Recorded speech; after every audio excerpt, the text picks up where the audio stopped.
Okay? You give us. Thank you. Thank you very much for coming this afternoon. Welcome to Hudson Institute. My name is Lee Smith. I'm a senior fellow here. I'm going to be moderating what is going to be a terrific panel called Under Pressure, the Trajectory of U.S. Turkish Relations. And I'm just going to make a very brief introduction of all of our panelists, and we'll start in. Before that, however, if I can ask you, I've seen this before, if you can turn off your phones, please, so as not to interrupt the panelists and the things you'll be learning, and so as not to distract from your own attention as well. The last person who had his phone ringing here was my father, astonishingly. I didn't know it would be a family member, but it was. So I'd like to introduce our panelists alphabetically. All the way to the left is Svante Cornell, the director of Central Asia Caucasus Institute at the American Foreign Policy Council. Lisel Hintz, an assistant professor of international relations at Johns Hopkins University, SAIS. Alan Makovsky, senior fellow at the Center for American Progress. And Blaise Misztal, and this is the fantastic panel that he's put together, and he's a colleague here at the Hudson Institute. So Blaise, thanks very much again for putting this together, and it's going to be terrific. Thank you. So Svante, we've arranged to go alphabetically, so Svante, if you would start us off. Thanks very much. Well, thank you, and thank you for putting this panel together. I think there are a lot of Turkey events going on, and it's good to see that a lot of people chose this one in town. I think, well, the panel is about Turkey and U.S. Turkish relations, and I think it's part of what I'm going to say stems from Blaise and I attended a two-day event on Turkey in the beginning of the week with some Europeans and others, and I think what I was struck by there, and also in general in discussions on Turkish politics, is this fixation with Recep Tayyip Erdogan. We have a tendency, of course, we've fixated on Yeltsin, and there are a lot of people in many countries where we fixated policy on several individuals. And this is not to dismiss the importance of President Erdogan. I think there is no doubt that he's the most influential individual in Turkey since Ataturk died many years ago. But I would say that there are a number of reasons why I think we need to moderate this and look at what's behind the surface of politics in Turkey, if you will. Because Erdogan has what I call a dirty little secret, which is that he never had enough people to run Turkey on his own. And that's why you see a constant jump between different types of informal ruling coalitions.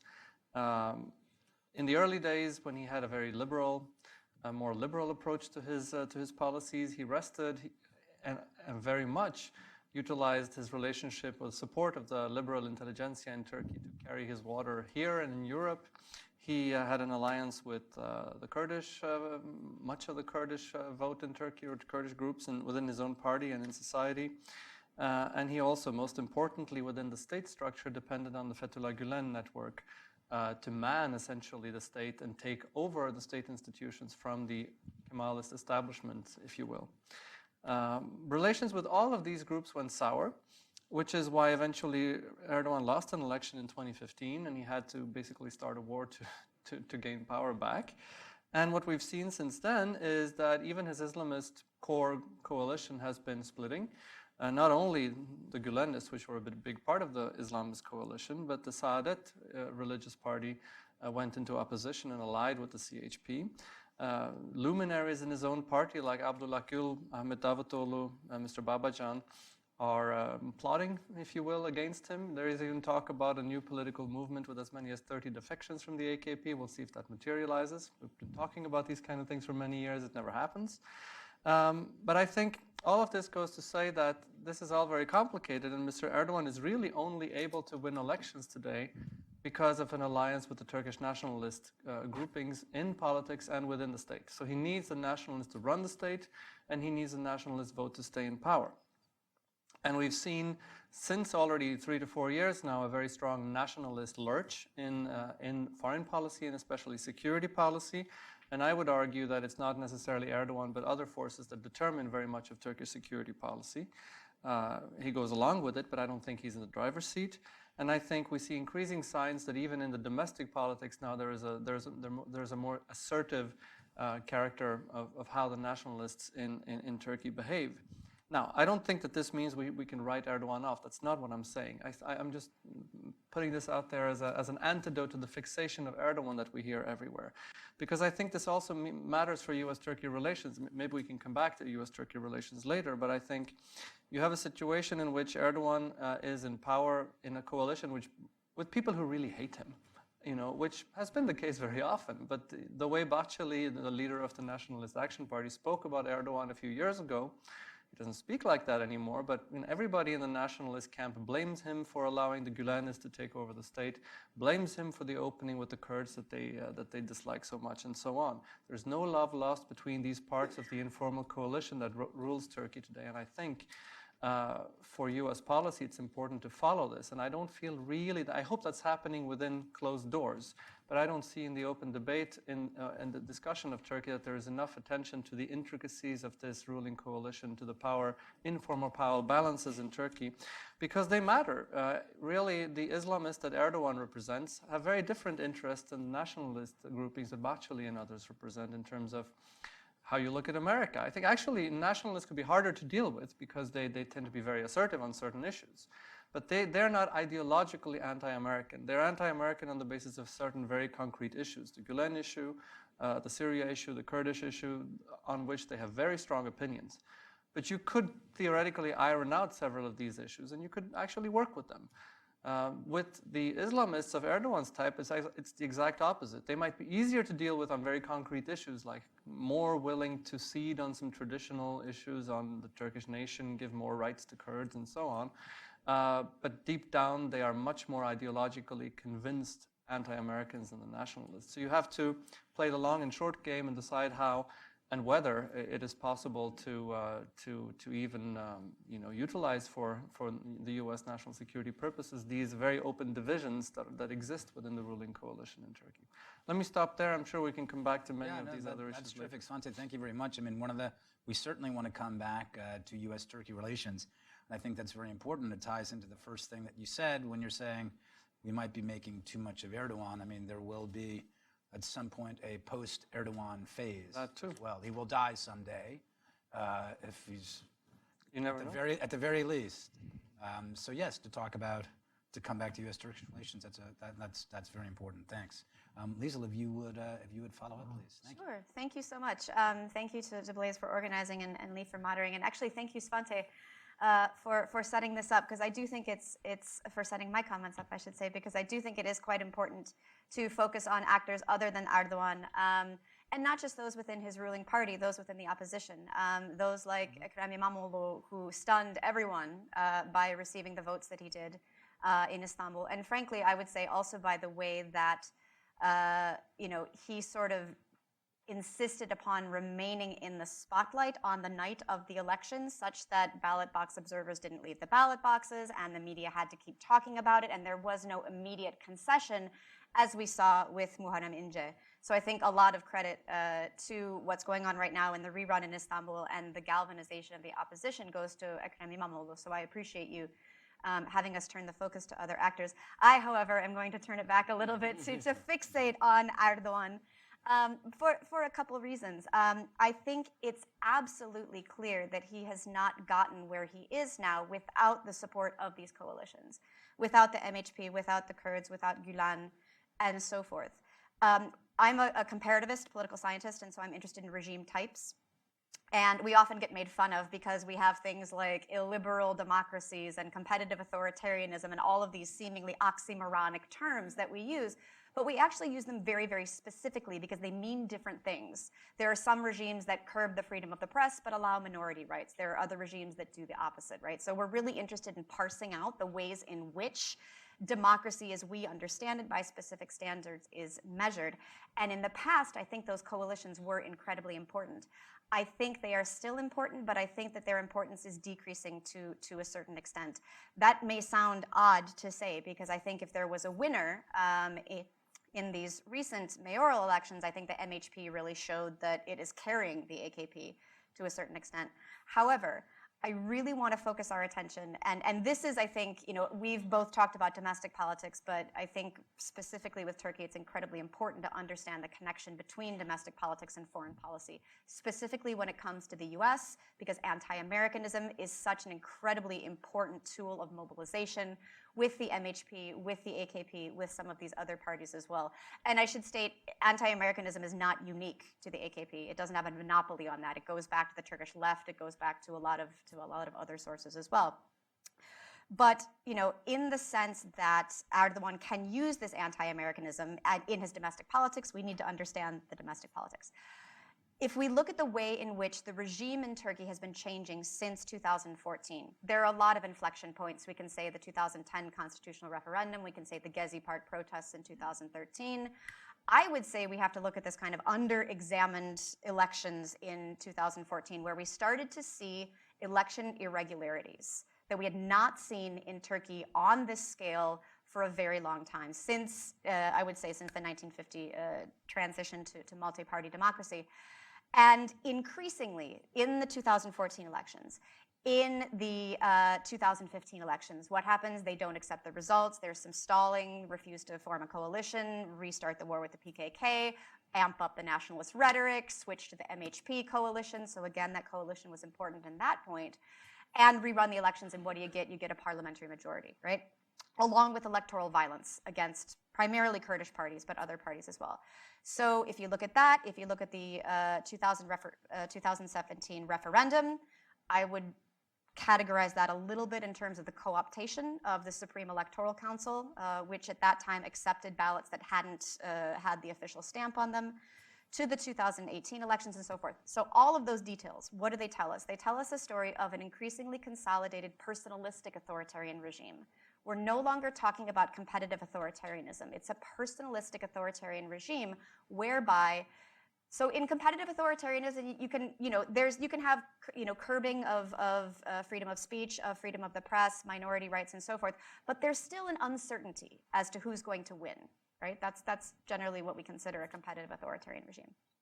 What we saw with the Istanbul elections is that the AKP will not tolerate that kind of uncertainty, specifically when it comes to Istanbul, with the financial and the symbolic and potentially criminal and all the potential reasons that the AKP wants to hold on to Istanbul. So I think what we've seen is an increasing consolidation of power in the executive. Of course, we've seen that, but we've also seen an increasing willingness to shape the electoral playing field such that the AKP is going to win. And so for that reason, I feel as though those other actors, whether it's Gül or it's Davutoğlu or it's Bülent Arınç, who have, step by step been sidelined, whether it's the MHP, which, has a role in parliament, but to what extent does parliament really play a role when the executive is so strong? I think that focusing on Erdogan as an individual is really important when we're talking about this personalistic authoritarian regime. And there's a lot of reasons why I think we need to do so, specifically with U.S.-Turkey relations. I've been at a couple of these Turkey events over the week, and unfortunately, Alan may hear me repeat some of the things that I've said before. And vice versa. But exactly. I think all of us probably. We're a little bit of a positive echo chamber, perhaps. But to understand Erdogan's mentality and his need to hold on to power, I can talk about a personalistic authoritarian regime. From a political perspective, he is the weakest he's ever been, which is actually oxymoronic because from an institutional perspective, he's the strongest he's ever been. So if you think about him being in this position of institutional power, feeling incredibly weak, feeling that enemies are coming at him from all fronts, and one of them is the U.S., and his lack of trust, his suspicion, and his concern about the U.S. goes as far as whether or not he's going to, accept a Patriot missile system because he's afraid that that's not going to detect an attack on him in the palace, right? So to get at the U.S.-Turkey relationship, which we'll talk about, you really have to, I think, understand the concern, the suspicion, the power, yes, but also the instability and the uncertainty that's involved. That's great, Lisel. Thanks very much. I mean, you talked about the, you mentioned the elections a little. Well, one of the things I'd like to come back is to talk about the recent elections, Definitely. especially the election in Istanbul. If you're talking about his personal weakness, that seems to be larger than a chink in his armor. Absolutely. That seems to be a very big thing. So yeah, I'd like to come back. Thanks very much. Yeah. Alan, if you could.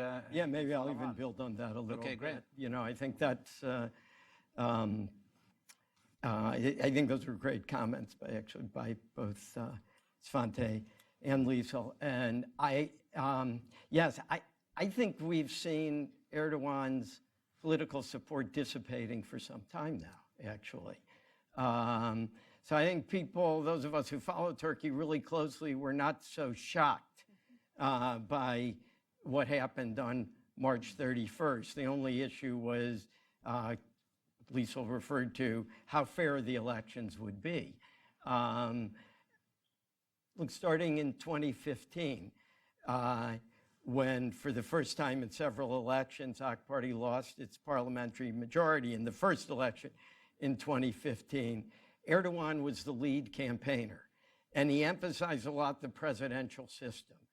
And it was largely, it hurt AK Party. And actually, if you look at exit polls from that time, many people blamed Erdogan for AK Party's not defeat, they won the election, but for the loss of their majority.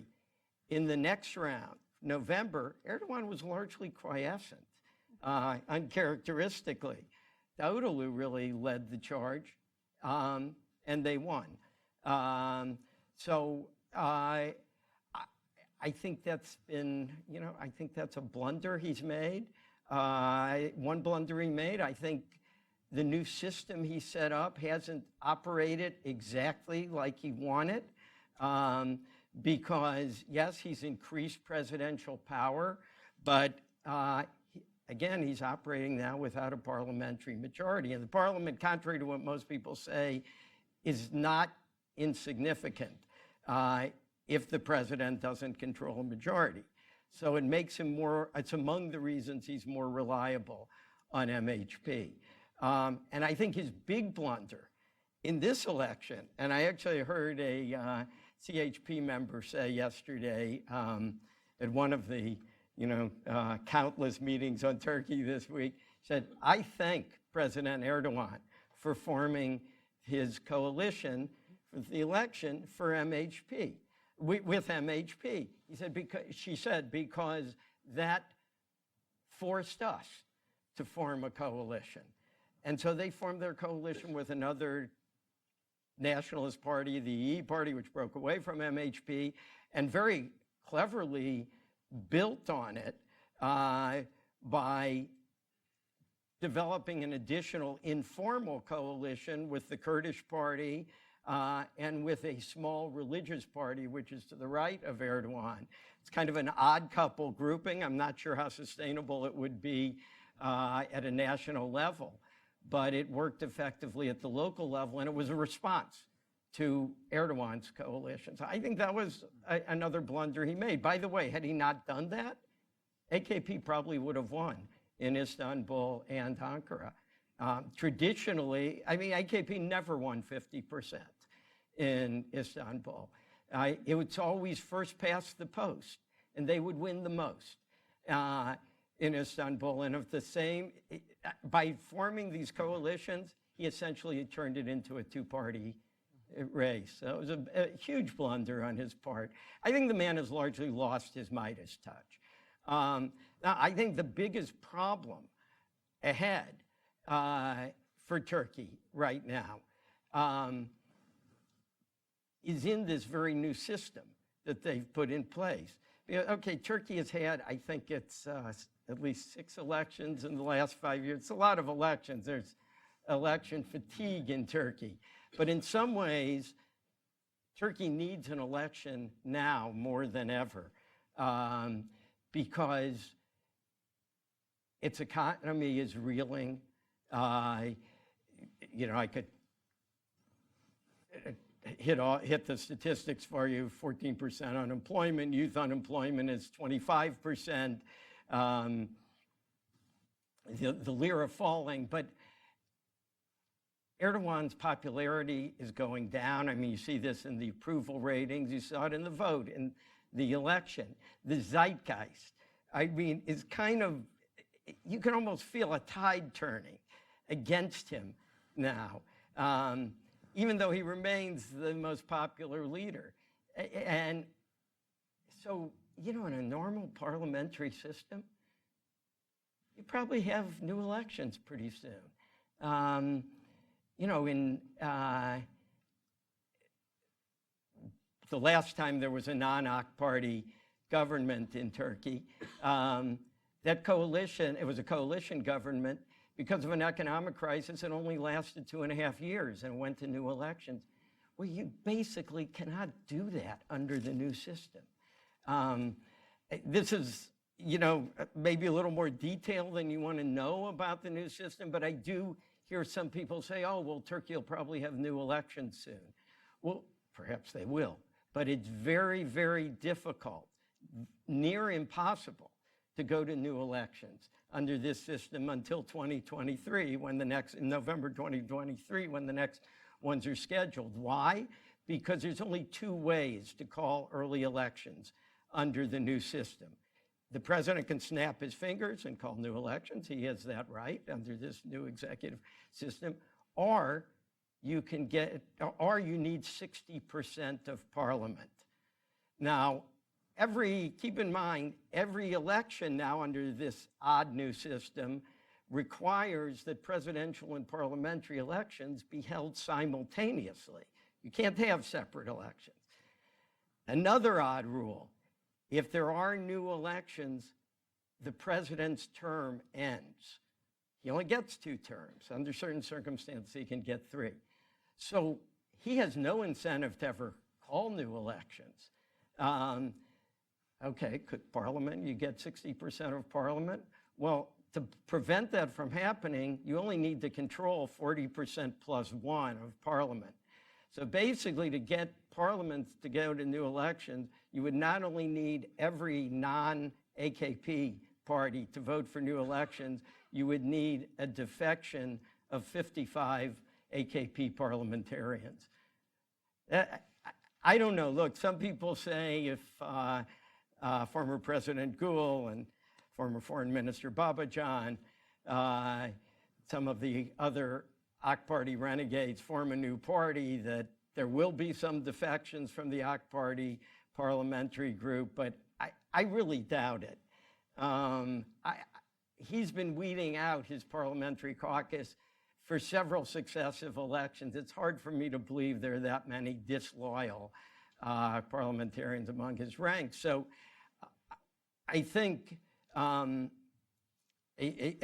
hope I'm not misquoting you or misunderstanding, but you know, it is true that at the very time that his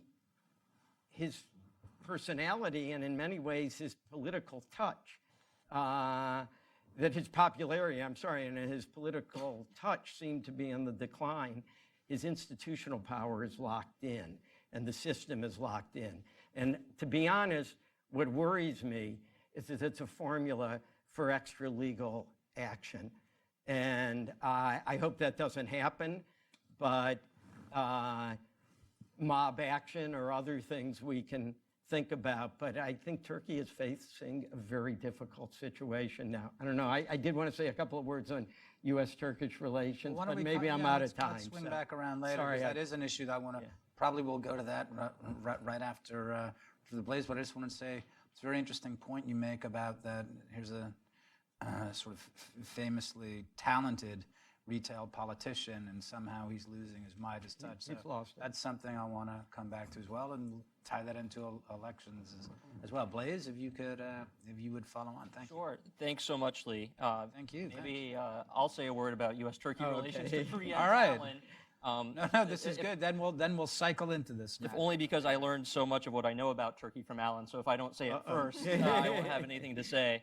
But I'm delighted to be here at Hudson and delighted to be joined by Alan, Svante, and Lisel, who I've had the chance to work with and discuss Turkey over the last many years. And I'm afraid we're more often in violent agreement than not these days, so we'll find something to fight over. But maybe building on some of the comments that we've heard about the domestic political situation, I wanted to tie that to U.S.-Turkey relations, and specifically this issue of the S-400s, which is coming to a fore now. So the background on that is that in 2017, Turkey committed to buy a Russian anti-aircraft system called the S-400s. This was after many years of requesting to buy U.S. technology and claiming that the price was too high and it didn't meet other criteria that Turkey desired. So they signed a $2.5 billion contract for the S-400 system. And in recent months, especially after action by Congress, the United States has said, if you go ahead with this purchase, we're going to have to not allow you to receive the F-35, the fifth generation U.S. fighter jet, and also pull you out of the F-35 system because currently some of the parts for the F-35 are manufactured in Turkey. And I think we actually heard today that it's now been, Turkey's been given a 2-week deadline. The end of the first week of June, they've been told they have to decide what they're doing about the S-400. And in addition to that, there's congressionally passed sanctions that would go into effect on Turkey if it purchases this Russian system, which, I mean, we can discuss, but it seems like it'd be really hard for those sanctions to be avoided, even if the executive branch decided they didn't want to use them. And I think there's two different ways that this S-400 system issue is talked about. One is a matter of U.S. national security, or more broadly, NATO security, and that's the fact that Turkey, which is a NATO member, if it were to acquire Russian military technology, that technology could not be plugged into other NATO systems. It would not be interoperable with other anti-aircraft and radar systems operated by NATO, so it wouldn't be much use to the alliance.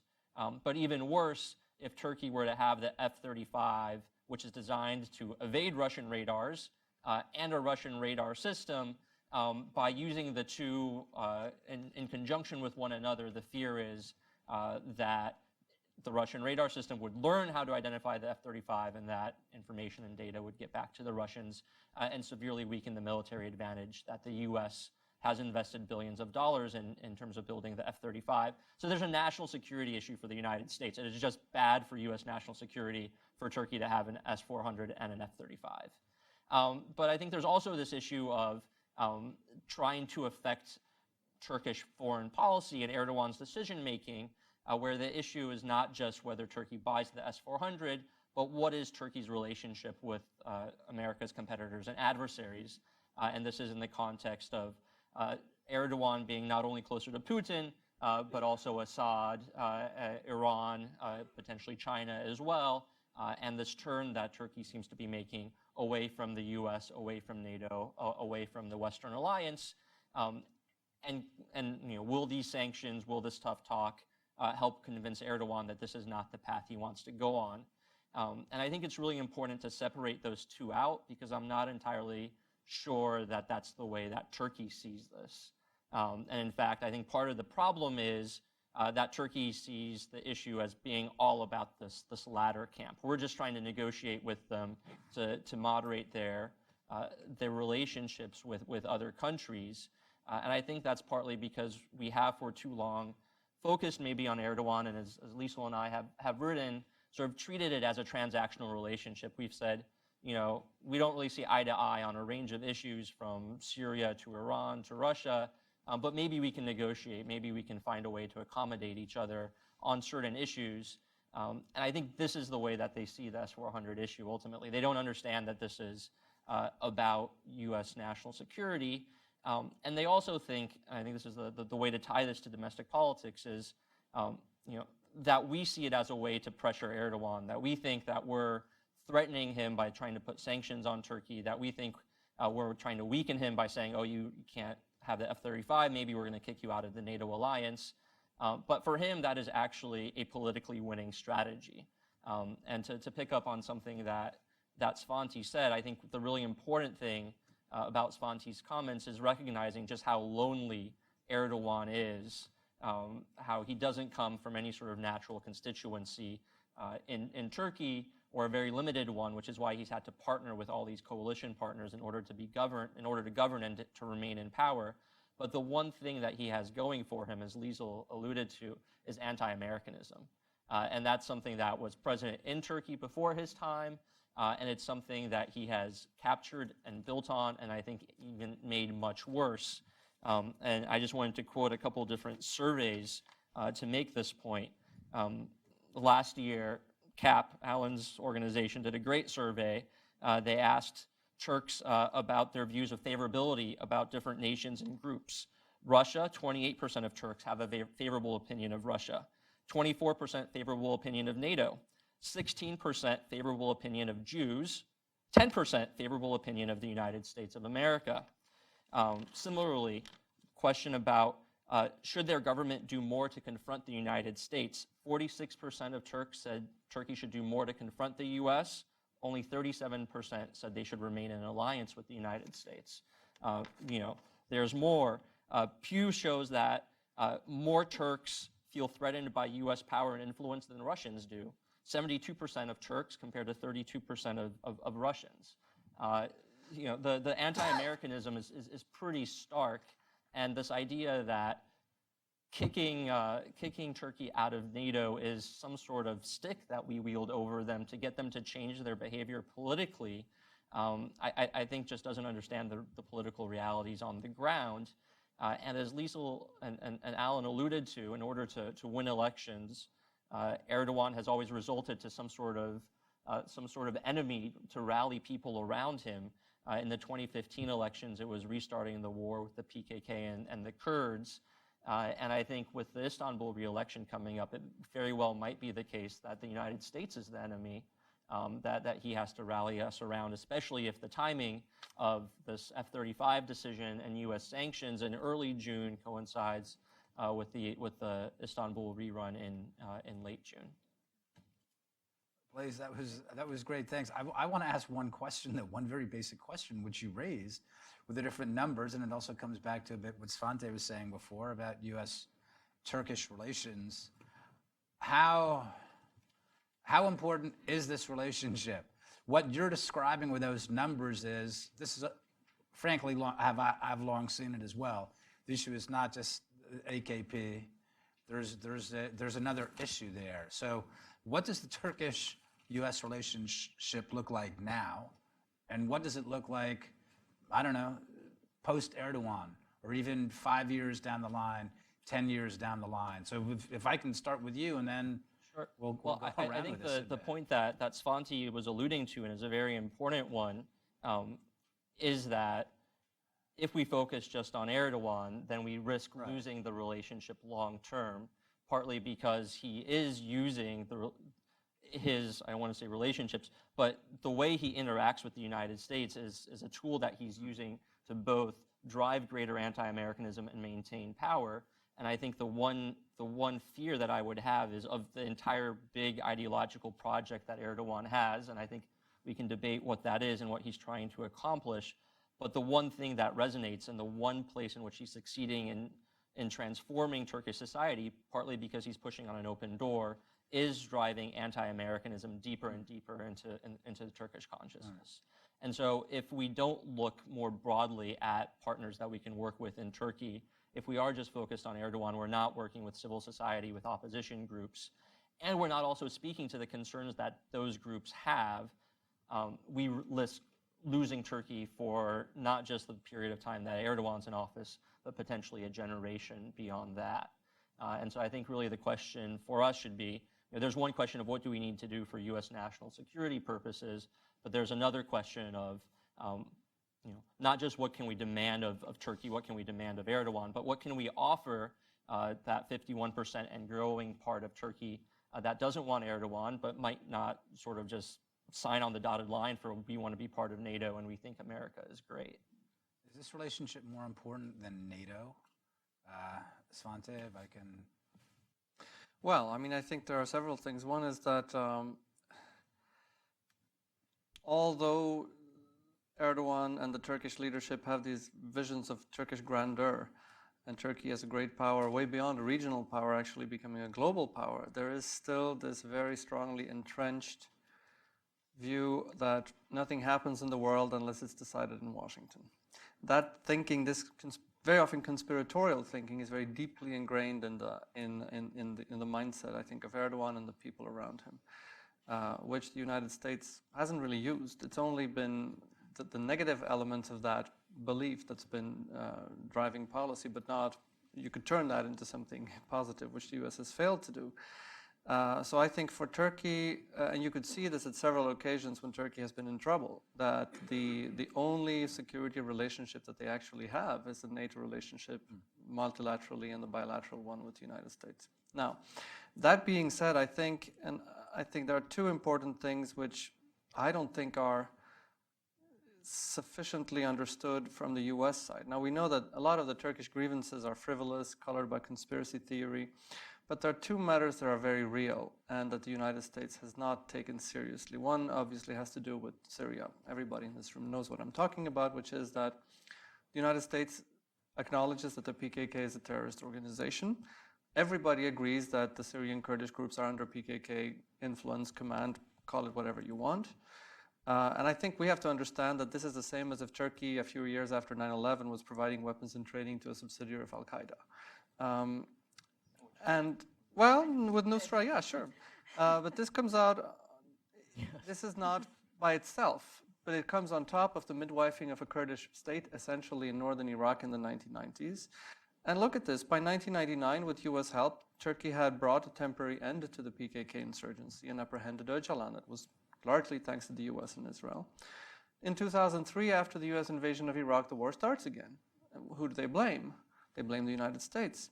And for a while, Iran was actually being more supportive to Turkish counterterrorism than the United States was, which was a very weird situation. Now that the US has defeated ISIS, so the question in Ankara is, well, what are you doing with these Kurds now? And I think these questions are, I mean, there are very good reasons why the US is doing what it's doing, but there's a problem here that we haven't really addressed. I know that Jim Jeffrey and his group is trying to do that, but it's difficult. But even that, I think, pales in comparison to the Gulen issue, which is the mother of all issues in Turkey, for a number of reasons. For us, it's almost as if, yes, there was a coup in Turkey a few years ago, and we've moved on from that. Well, they have not moved on from this coup. This coup was a traumatic event for the entire Turkish society. And let me be clear. I think it's ridiculous to claim that the Obama administration fomented a coup against Turkey. I don't have any reason to believe that the United States knew anything about this coup. Much about this coup is still very murky, who did what and when. Yes, Erdogan and Gulen had been the best of friends until very recently. And yes, the Turkish extradition requests are based on thin air. And of course, Erdogan's purge against Gülenist was ready to go, which also looked very suspicious. Now, all of this said, I have not been able to convince anybody that I know in Turkey that the United States was not at least aware of this coup. Now, you talk to senior American officials, serving or former, they say, this is crazy, this is ridiculous. In what world are they living? Well, it doesn't matter. This is a political reality in Turkey, and we're not dealing with this political reality. Now, to this day, the United States has not expressed in any way any apprehension about the fact that there is very likely a religious movement based in this country that fomented a coup in Turkey and bombed the parliament of the country. I think this is a problem. This builds on this fundamental deficit of trust that exists between the United States and Turkey. It's a country already for almost a century affected by the Sevres syndrome, you know, this idea that from the end of the First World War, all the Western powers were out to divide and undermine Turkey. Well, if you look at from their perspective what's happening in Syria, the United States trying to carve away parts of Turkey, the Kurdish parts of Turkey, and then through the Gülen movement from the inside undermine the Turkish state and destroy it from within. You know, you might say this is all ridiculous, but this is a reality we have to deal with. We can't just think that this thing is going to go away. It's not going to go away. That's fascinating. Can we talk about this for a couple of minutes? Can we talk about so I very much agree with you. This is an important issue, right? The conspiracy theories are one thing, but the idea that we have to admit the gentleman is living here, and that puts us in a peculiar position. So what are the different ways that U.S. policymakers can address this issue? So do you care to, I mean, I don't want to put anyone on the spot on this. I know that it's an interesting, you know. I agree with Svante very much. I think that the U.S. maybe hasn't taken as seriously the belief, and I alluded to this earlier, that there is this suspicion, and which is maybe one of the reasons that I focus specifically on Erdogan, because, you know, if you see him in that FaceTime video when he's speaking to his nation, he's terrified, I believe. I know a lot of people think, oh, this was planned, and no, I don't think so. I think he was absolutely terrified, and he had F-16s that could potentially take him down. And so I think that his and this is why I think getting at the mentality, trying to understand what these leaders are actually thinking, irrespective of whether we agree with it, irrespective of whether we think it's correct, is really important in trying to understand, particularly when you're trying to negotiate and send credible signals and so forth. And so I think there is a very staunch belief that the U.S. at least knew about it, probably contributed to it in some sort. Whenever Erdogan is referring to Fethullah Gulen, he'll say, hey, Pennsylvania, right? He's always talking about who is in Pennsylvania. He's referring over and over and over to the fact that this guy is in the U.S. and the U.S. isn't doing anything about it. And so I agree. I think that's really a sticking point with him, and it resonates with the population. It's actually interesting. Erdogan, shortly after the coup attempt, made this comment that this was sort of a gift, that, this sort of fell in my lap. And yes, it was an opportunity to purge, many individuals that had absolutely nothing to do with it. And so it was an opportunity to purge civil servants and academics and jurists and all this, whether they were linked with the Gulen movement or not.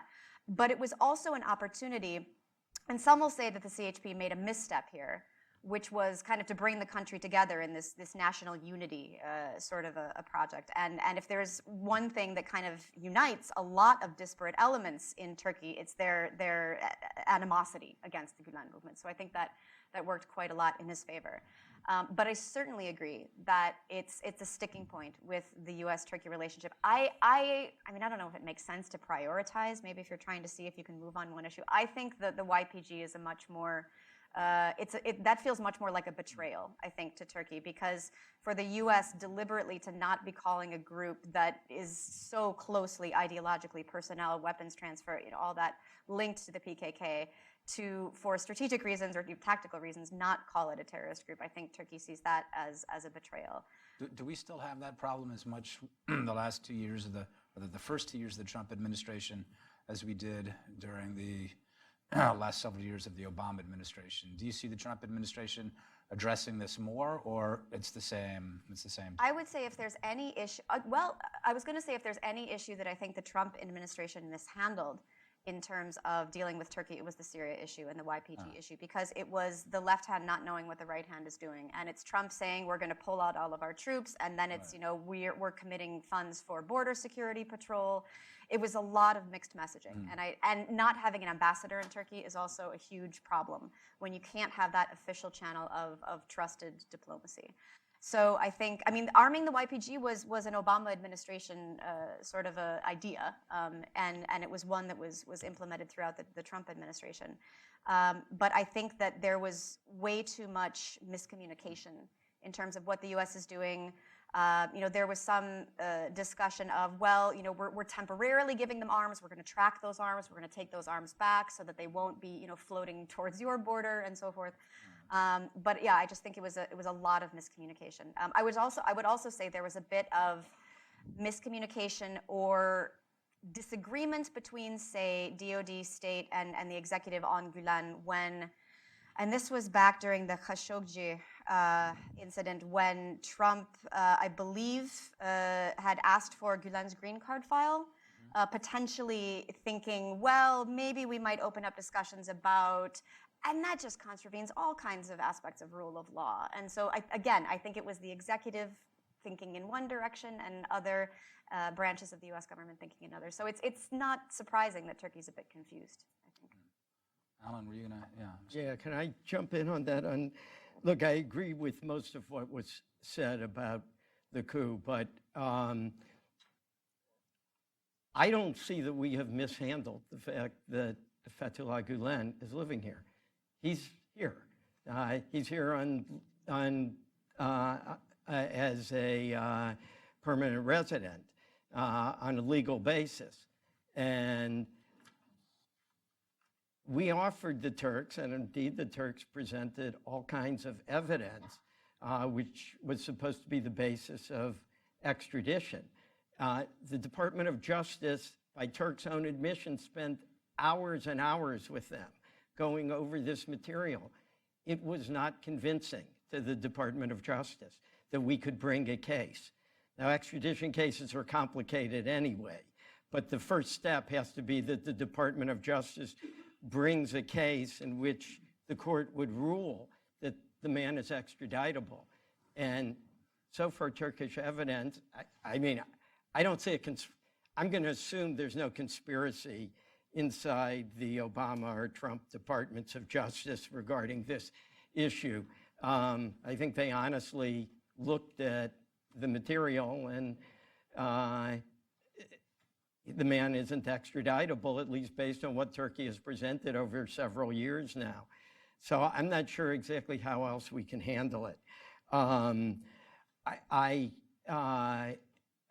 would say also maybe regarding the U.S. reaction to the coup, I think, by the way, I agree with everything that Svante and Lisel said about Turk's reaction, and also both it is, Gulen is, and his role in the coup is one of the rare issues in Turkey where you can get the AKP and the secularists from JHP in 100% agreement. They all hate him, and maybe for different reasons, and they all think he was at the center of the coup.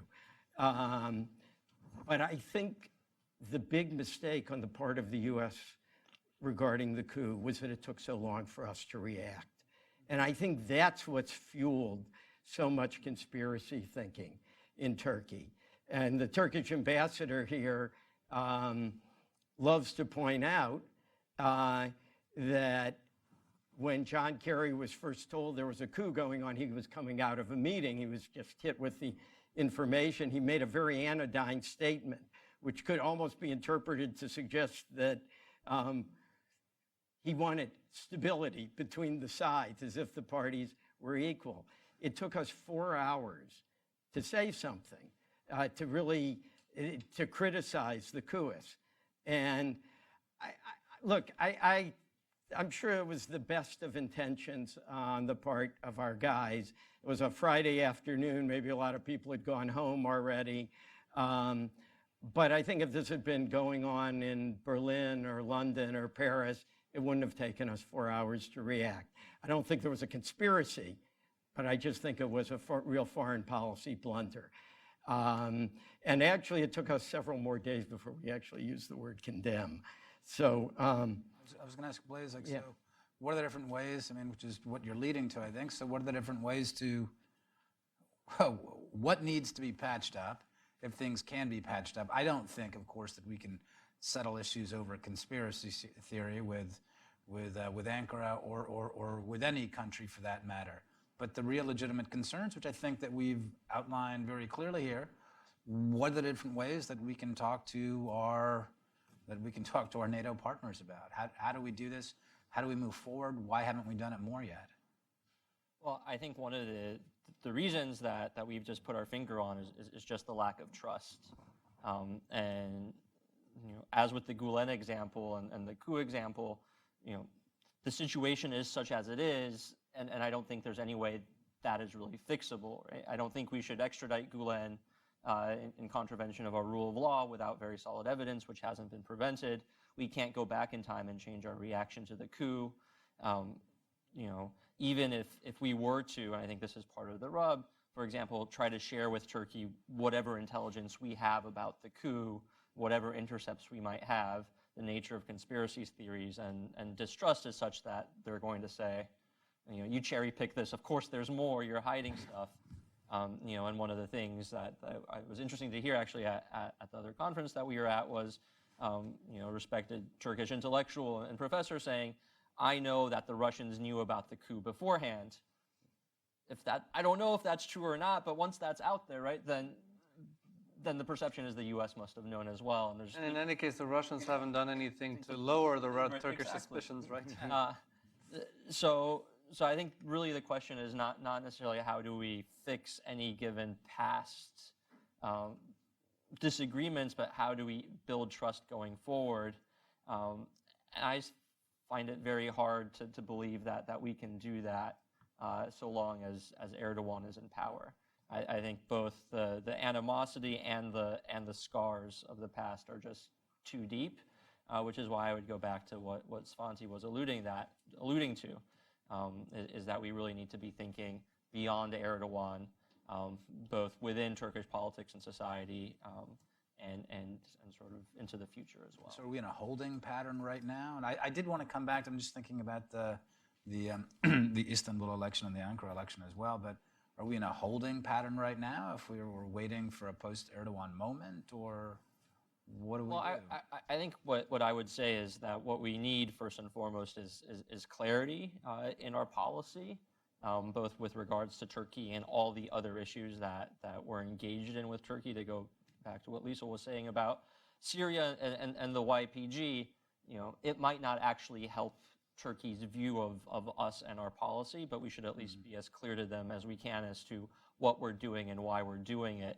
And it's not helpful when we do say, they're there to fight ISIS, but ISIS is gone and they're staying because maybe we're now, trying to counter Iran, but we never really said that, or we say we're pulling them out, but they're staying. And so just sort of clarity in our communications with them would be helpful. But I think also clarity in our thinking about what our expectations of Turkey are. This is why I'd go back to, I don't think we need to be in a holding pattern, but I don't think we need to be in a transactional relationship either. I think we should be able to articulate our goals and our objectives and desires vis-a-vis Turkey in a way other than, these are the 5 things we really want Turkey to do, and now we'll horse trade with you to, either get U.S. prisoners released or get you not to buy missile systems. And we should be able to say that what we want out of Turkey and what makes Turkey a valuable ally and partner to the United States is when it is a democratic and transparent and accountable society that upholds the values that are part of the NATO Charter that it signed, and that distinguish it from the region, and that have contributed to its prosperity over many decades and make it stand apart from all the other ills that afflict the Middle East.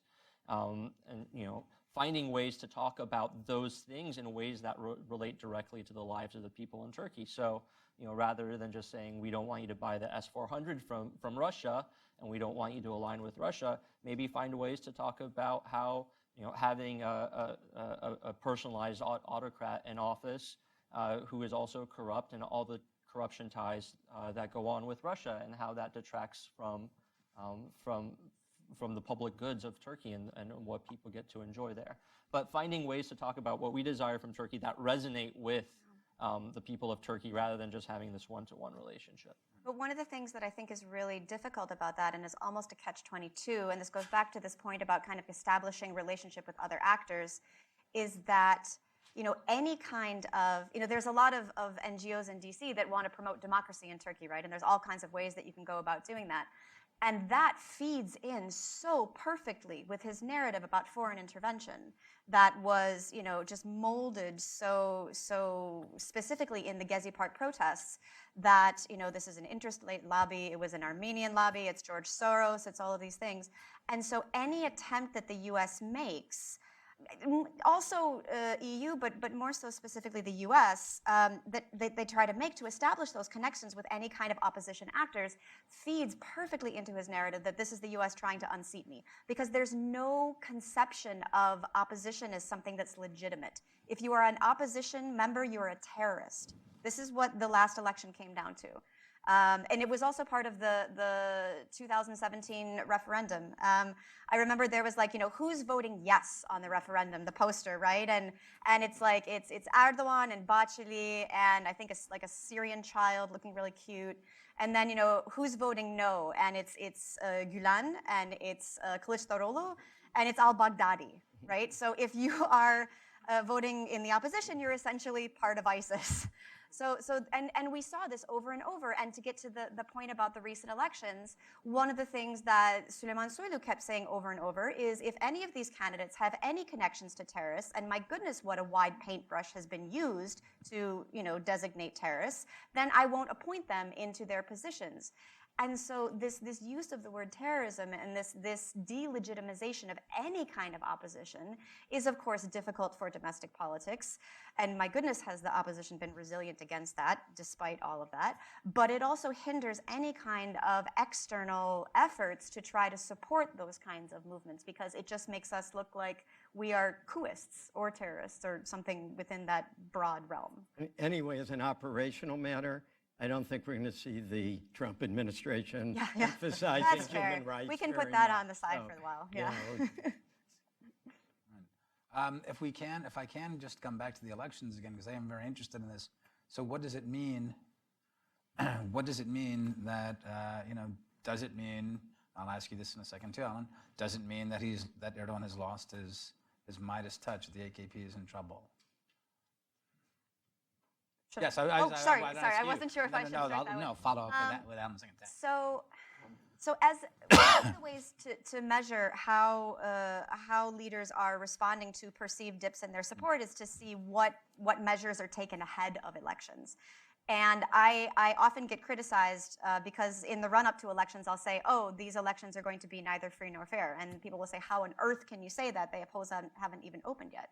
But when you hold elections under a state of emergency, or you have major opposition leaders in jail, or you've moved polling stations for the deliberate effect of not allowing people to be able to find their polling station, or you have irregularities on the registration lists, or right? There's and the violence that's been used, and the involvement of the Supreme Electoral Council, or at least their willingness to go along with some of the AKP's demands. You've already compromised the freeness and fairness of those elections. I think we definitely saw this election that Erdogan had lost his, Midas touch or mojo or whatever it is. I mean, he has this charismatic legitimacy, which resonates well with wide audiences, but it's also a term we use as political scientists to explain how leaders have the support that they have, which we often otherwise can't explain.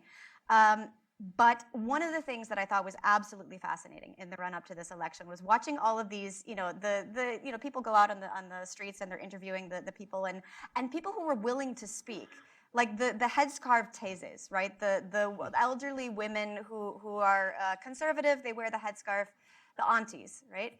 And they're just saying, well, what has he done for us? Okay, he made a bridge and he made an airport. And back in the day, it used to be, look what he did. He made a bridge, he made an airport. But no, it's like, what did he do? He made a bridge, he made an airport, and he made his son-in-law minister of, Treasury and Finance. And they'll say, oh, it's great that he lives in a 1,000-room palace. We have to stand in line for 2 hours for bad onions. So for him to lose that conservative base, I thought was really interesting. And I think a lot of it is exactly as we've been saying, is the perceptions of corruption. That this is not about his millet, his nation, his people. It's about himself and his own interests. Does it have to do with the family? I mean, part of it is very family-oriented. If you think about, and this is also I really... mean his family. Right, that's what I mean. So, no, if you think about, media in Turkey is really important when we talk about fair and free elections, right? So if you have about 90% of the media that is AKP controlled, and when I say controlled, I don't mean censored, I mean influenced. So you have these media holding groups that have construction ties and banking ties and all of these different financial reasons why they're not, sharing critical voices. And then you have his son-in-law, and then you have his son-in-law's brother. So yes, you do have very familial ties as well. Can I add one point to this? I think the presidential system also destroyed the AKP as a party structure from inside. Because in many ways, Erdogan could have gone on ruling either as prime minister. It would have been easier for him actually to maintain control as prime minister, I think, over the system. But it was very largely a project to disenfranchise the Kurdish vote in Turkey. Which is also why Istanbul was not acceptable, because it showed that the Kurds were still the kingmakers. But I think on a deeper level, it also meant that the party as such, which was already reeling from some of the internal struggles, from the purging of everybody who ever had an opinion that had been fermented in their own head rather than in Erdogan's head. Even actually interesting, if you look back now on the AK Party's website and you look at the list of founders, there are very influential names who aren't there anymore. They're not listed on the list of founders anymore, the Abdullah Güls and others. But it also meant that the whole party, in terms of any ideas and in terms of any substantive values or agendas, has been totally eviscerated. It's basically an interest-based economic organization of getting people to for business contracts and whatever it is they're doing, and that means that when the party functionaries go out and knock doors, they don't have the same. It's not the social movement that it once was, and I think that's why you see the big shift in the parts of Turkey where the AKP and the MHP did not run on a single ticket. The AKP went down and the MHP went up. So the protest vote against the AKP didn't go necessarily just to the opposition; it went within the coalition itself.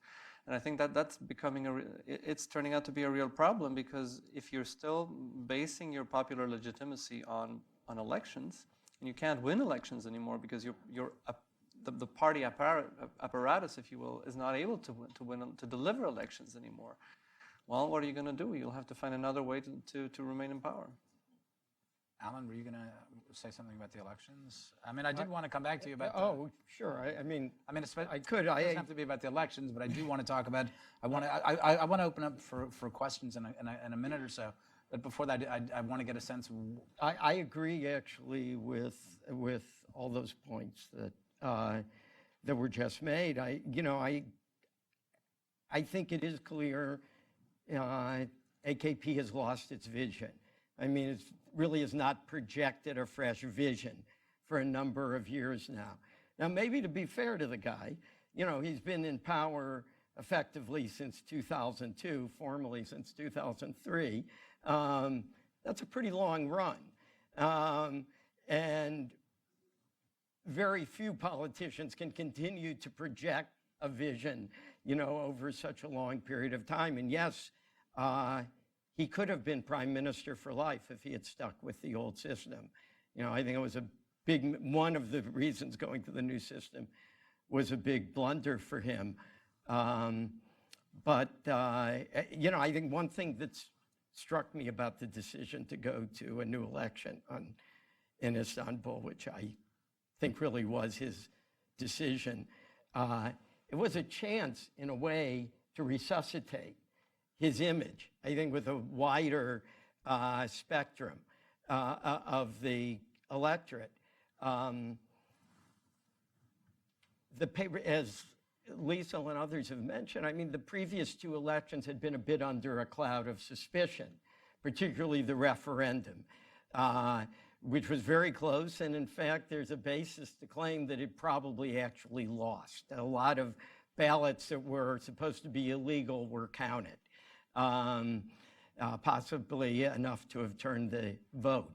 Had he accepted the result in Istanbul, I think it would have retroactively legitimized, in certain ways, some of the question marks that were hanging over the previous two elections. And he passed up that opportunity. I also think it's a lose-lose for him because no matter what happens in this re-election, in this new election, he doesn't come out looking good. If he wins, it's going to look like he cheated. If he loses, which, if it's fair, he almost certainly will, it's going to be an even worse defeat. And by the way, polls have shown that many AK Party voters, significant chunk, like up to a third, did not think a new election was necessary and did not think that there was fraud in the Istanbul election. So that's even within his own ranks. Let's see. Are there any questions? I know the gentleman in the back. I'm going to call on him anyway with the glasses. If you can stand, please, Jason. Didn't I tell you not to call on And introduce yourself. Don't worry, this isn't a Washington Nationals question, I promise. Not this time. Jason Epstein, South 5 Strategies. Thank you all for a wonderful presentation. I do have one question for Blaise. I have an issue about your anti-Americanism comment because I would argue that the economy matters most of all. And on that issue, I'm surprised there hasn't been any comment on the S-400 issue about the cost. Much was made that the S-400s were considerably cheaper than the equivalent Patriots, let alone THAAD missile system. But where is there evidence that Turkey can even afford to pay for the S-400s? And I'm just surprised that this doesn't get raised. 2 weeks from now, I mean, is there any evidence that Turkey can hand over a bank check to Mr. Putin? So, a couple of points. I'm not necessarily familiar enough with Turkey's foreign exchange reserves to know, but I imagine that the $2.5 billion over time that they've promised is definitely there, especially if you account for all the Venezuelan gold they're holding for Maduro. But I think what's telling there is the U.S. has worked very hard to provide an offer that is sort of from a price point competitive with what the Russians have provided.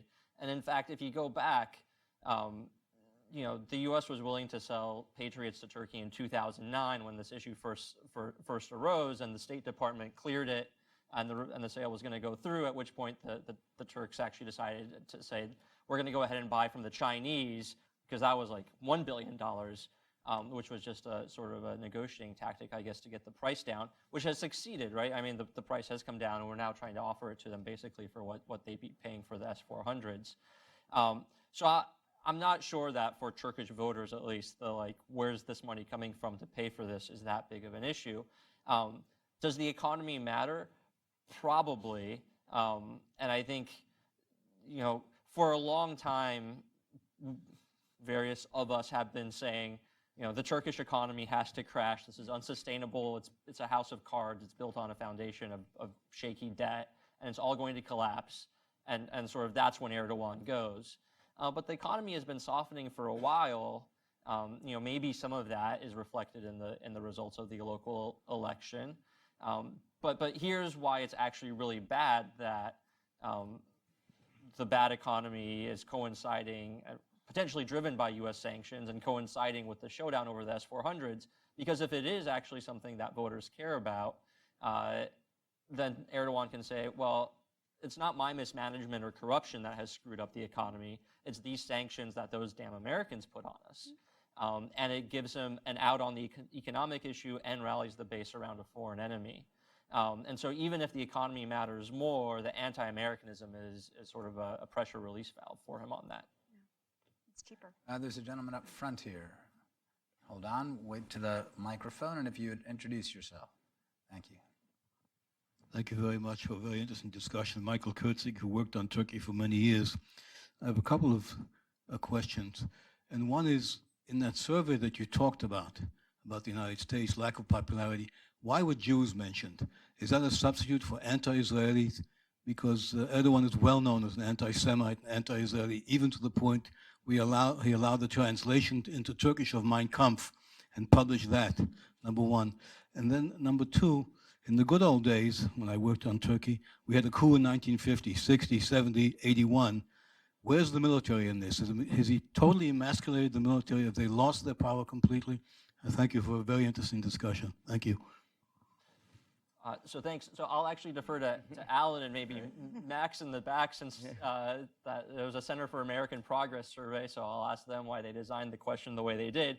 But what I found striking is that the Jews are ranked higher than the United States even in what is also a potentially anti-Semitic elements of Turkish society.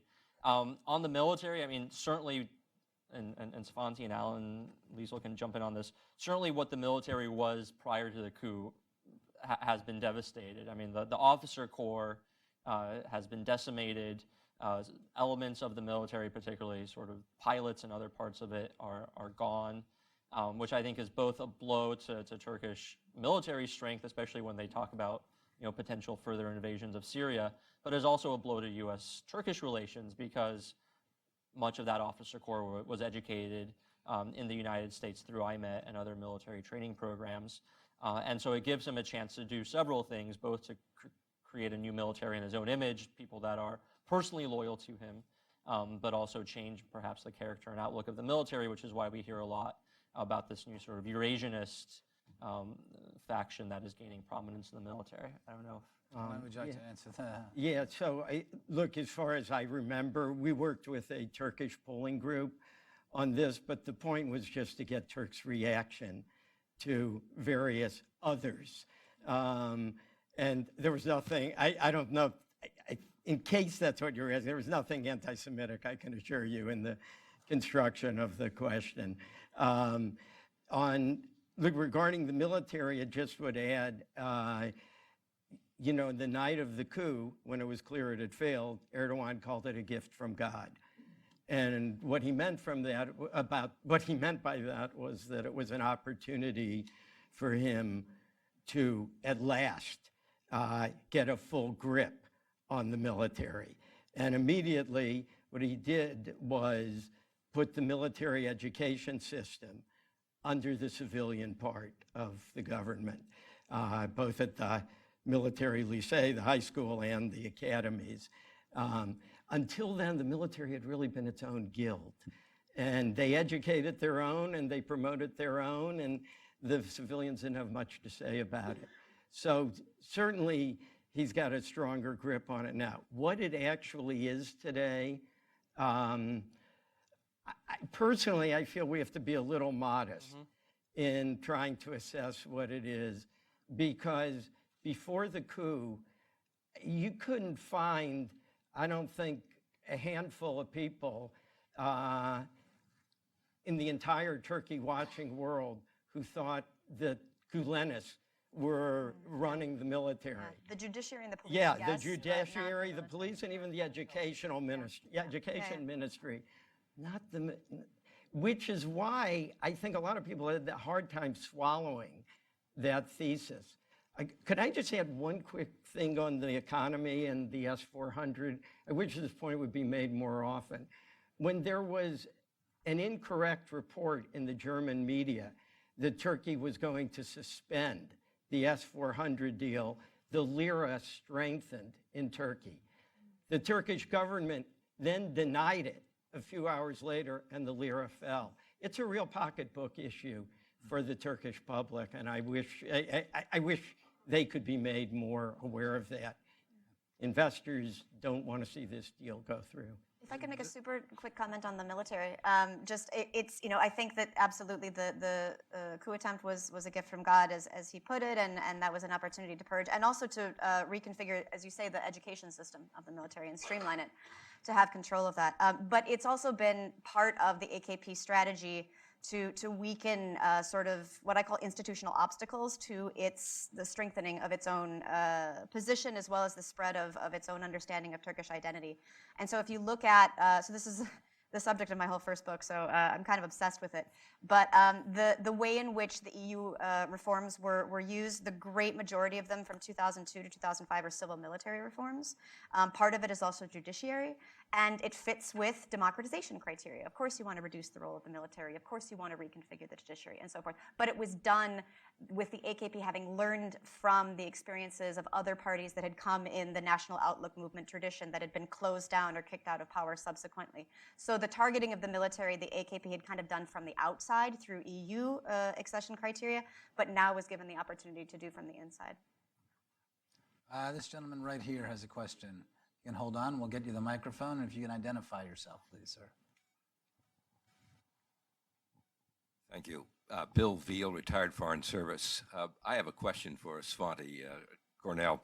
At the beginning of your talks, Svante, you mentioned that there are other forces shaping Turkish security policy. And in the light of the discussion we've just been having about the military, I'd appreciate your elaborating on that. And also, if there's any connection with the S-400 decision, some of those other forces playing a role in that.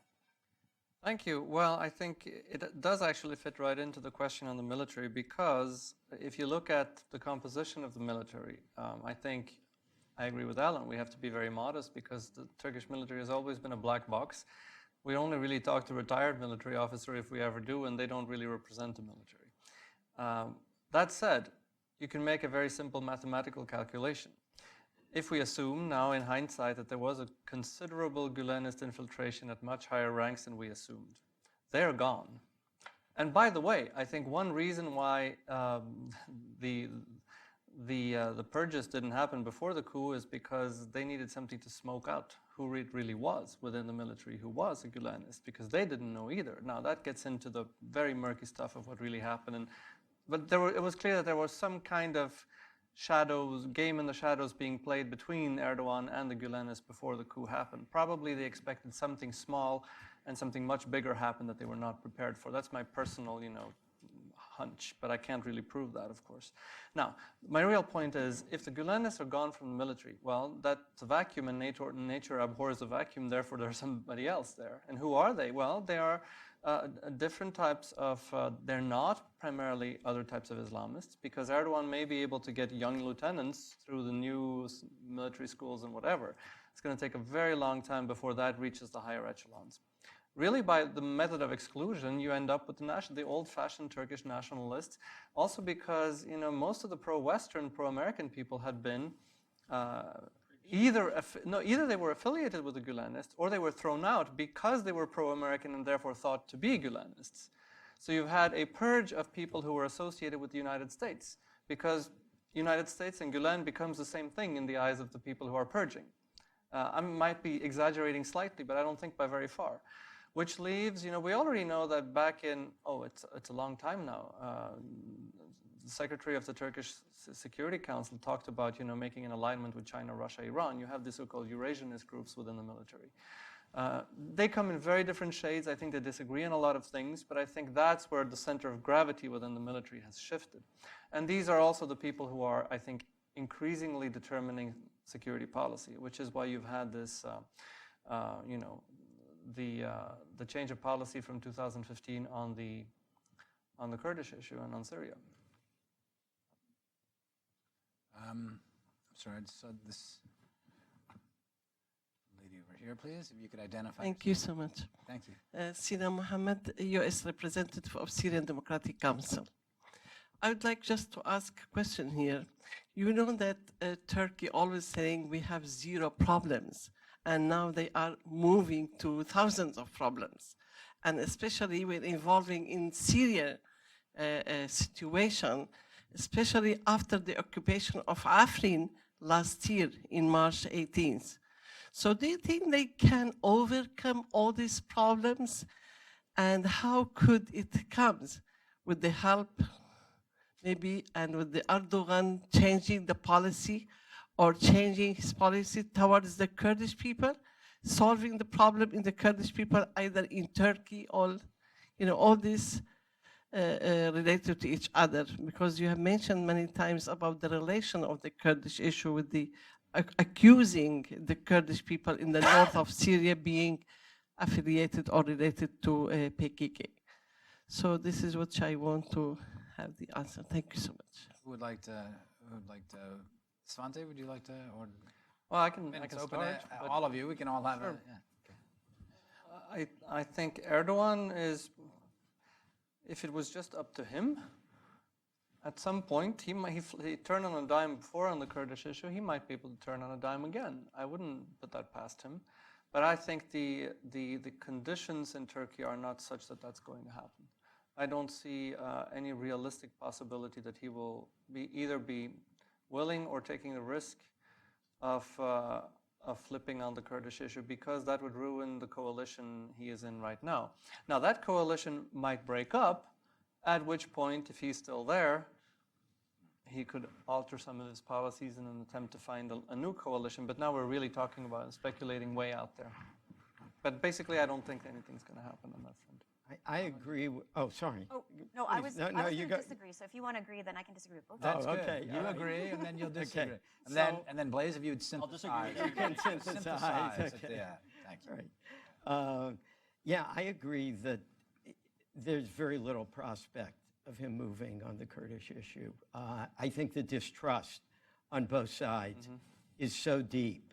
I think that on the Kurdish side, the bombing campaign of 2015, in part, in significant part, as a means so he could win the next election, and which destroyed so much of Kurdish towns in Turkey, and led to actually tens of thousands hundreds of thousands for a time of displaced persons. I don't see the Kurds coming back. On his end, he's also got reason why he's distrustful of the Kurds. Look, I have to say, I personally experienced it. I had not been in Diyarbakir for 15 years until early 2015. And I have to say, for me, it was like a Rip Van Winkle experience, because the peace process was still going on. To see in Diyarbakir, to see on the side of the municipal building, written in Kurdish letters, the name Ahmed, which is the Kurdish name for Diyarbakir municipality building, see billboards in Kurdish and Zaza, and just the way people talked, referring to the area as North Kurdistan without looking over their shoulder. And he did a lot. Erdogan feels he did a lot for the Turkish Kurds to free things up. And what happened? They formed. What was the implicit deal for him? The implicit deal was the Kurds would support his strong presidency. What happens? They formed their own political party. And not only did they form their own political party, but the centerpiece slogan of the political party was, "We won't let you have your strong presidency."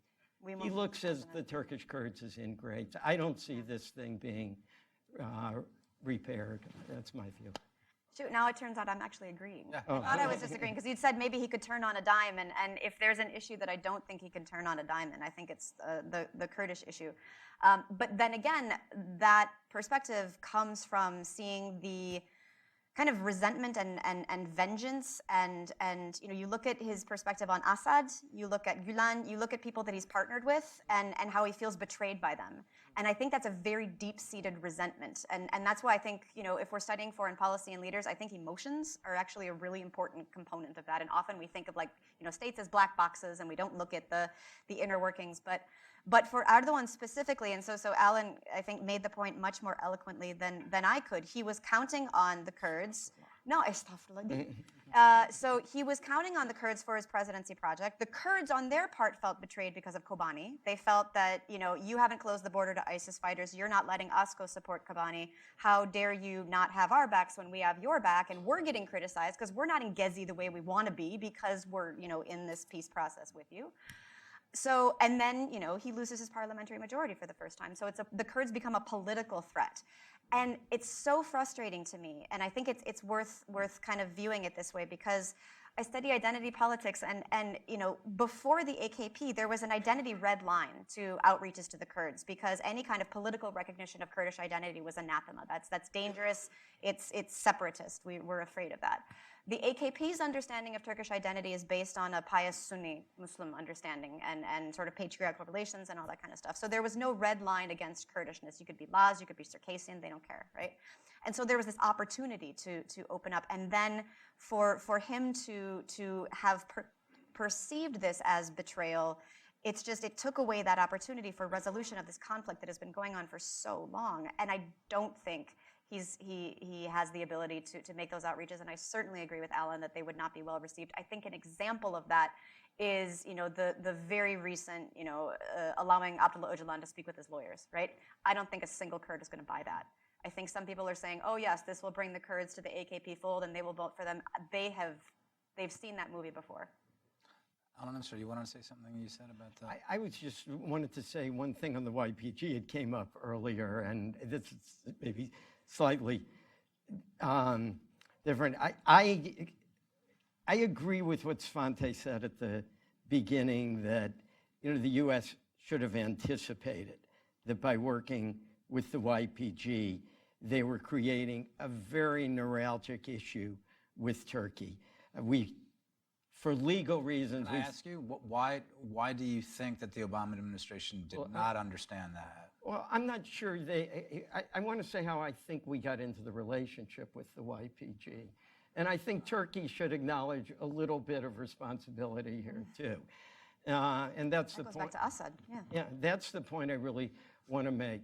So the relationship with the YPG, as I understand it, really starts with the Battle of Kobani, which the U.S. did not initially want to get into. The Pentagon said this is not a strategic area. But there was increasing pressure, I think, including domestic, because of because of what was being shown of devastation on the nightly news. And we asked Turkey to go in. Turkey didn't do it. So we ended up doing it. And as far as I can see, we stumbled into that relationship. We discovered the YPG are good fighters. We had already started the war with ISIS, and we found a partner to work with, and they were effective. And had Turkey, and I've talked to some Turks about this, they say, yeah, if we had it to do all over again, I guess we should have done that Kobani operation. I would just add one other thing, one other aspect. When we started our relationship with the YPG, Turkey was talking to the PKK. It was during the peace process. that doesn't give us license to talk to them. I understand that, but Turkey helped to lessen the delegitimization of the PKK itself. So I just think, and by the way, in the midst of all this, after we're already working with the YPG, Turkey gave us permission to start using Incirlik Air Force Base, which we were supporting our operations, in part, supporting our operations with the YPG. So I think Turkey kind of knew what the score was. I think it would actually help the diplomacy, not that anyone from Turkey is going to listen to me and act on it, but I think it would help the diplomacy if Turkey would acknowledge some of that. Blaise, were you going to say that? Sure. I think there's one more dimension to the Kurdish issue, particularly the Syrian Kurdish issue, that we haven't mentioned beyond sort of the internal politics with the Turkish Kurds and the sense of betrayal, and I agree with everything that's been said. But I think there's also the very real issue of Erdogan has designs on gaining more land in Syria for any variety of reasons, and you can postulate what they are. But the first and foremost one is he needs to do something with the 3.5 to 4 million Syrian refugees that he has inside Turkey, which is hugely unpopular. To go to the economic issue is a drain on the resources of Turkey. And whether it's merely a matter of practicality that he needs to get them out of the country and put them somewhere where they're part of a bit bigger ideological project that we may be seeing in Afrin in terms of sort of the education system that he set up there, but he needs some place to put them. And I think in his vision, carving out some sort of safe zone, security area, something in northern Syria as part of that project. And it sort of goes to reasons beyond just the relationship with the Kurds as to why that's an area that's under pressure. And it also raises an issue that we haven't really talked about, but another pressure that he's under right now is the start of Iranian, Syrian, Russian offensive in Idlib. And sort of this last opposition area in Syria that he's promised to protect, negotiated a truce, sort of a ceasefire with the Russians for, a ceasefire that the Russians have violated, although one could argue that the Turks didn't live up to their side of the deal of disarming the extremist groups in the area. And now he's faced with the conundrum of, does he fight the Syrian, Iranian, and Russian forces? Does he sort of pull out and open the border and let sort of all these civilians, a new round of Syrian civilians flood into Turkey? Does he close the border and let a humanitarian disaster happen? And so that's also a very real conundrum that he faces. And it might be, even more leverage that the Russians have to get him to buy the S-400 or do other things. But how that plays out will also, I think, affect how he sees northern Syria. I think this may be the last. This gentleman over here, all the way on the right, this may be our last one. You can stay after and see if you can get your question. Miguel Rodriguez, a long-term follower of Turkish issues, and I speak the Turkish language. I have a question about identity, particularly in view of the direction Turkey has taken since Mr. Erdogan became mayor of Istanbul. How deep do you all think the Kemalist legacy really ran in terms of the reforms that Mustafa Kemal instituted at the foundation of the Republic? How deep and how widespread did they run in the hinterland, for instance, in Anadolu? That's a very big question. Read my book. Why don't you, yeah, that's a fantastic advertisement. But if anyone would like to, Blaise or Svante, would you like to take a quick stab at that in the next, I don't know, I'll give each of you 15 seconds to answer that question. Well, I think it depends what your expectations are. If your expectation was that Turkish society would be totally transformed, that failed. I guess, who was it who said they compared Japan, Russia, and Turkey as the three big non-Western countries to undergo, and former empires, by the way, to undergo Westernization. And Japan succeeded to 90%, Russia to 10%, and Turkey to 50%. I think that's pretty much it. And you see this divide very much in terms of the big cities and their Westernization or modernization, call it whatever you want. But when you go into the hinterland, clearly it didn't work out as well. That said, I mean, the resilience that was mentioned earlier of the Turkish opposition and of much of Turkish society, that while the Turkish education system has been Islamized in practice, and you have this constant propaganda from the major news channels, You know, it's rather that the opposition and the resilience has been strengthened rather than weakened in the past several years. And I think that's part because what Ataturk's reforms led to was the transformation of a significant chunk of Turkish society. Is it 35%? Is it 45%? I don't know. It depends how you measure. But I think somewhere there is your answer. That's terrific. Blaise, you have your Yeah, I just say very quickly that I think part of what Erdogan has tried to sell the Turkish people on is this idea that Kemalism was just something that belonged to sort of the corrupt elites, and everyone else sort of got screwed over by Kemalism. And that was that was the sort of the center of his populist message.